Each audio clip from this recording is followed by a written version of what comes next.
ஏசாயா அதிகாரம் 12. அக்காலத்திலே நீ சொல்வது, கர்த்தாவே, நான் உம்மை துதிப்பேன்.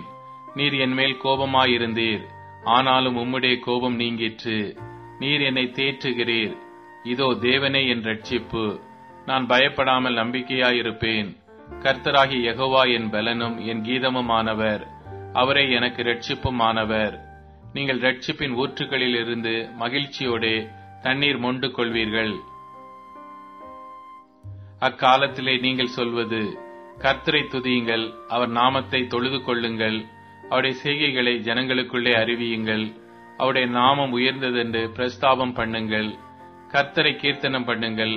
அவர் மகத்துவமான கிரியைகளை செய்தார். இது பூமி எங்கும் அறியப்பட கடவது என்பீர்கள். சியோனில் வாசமாய் இருக்கிறவளே, நீ சத்தமிட்டு கெம்பீரி. இஸ்ரவேலின் பரிசுத்தர் உன் நடுவில் பெரியவராயிருக்கிறார்.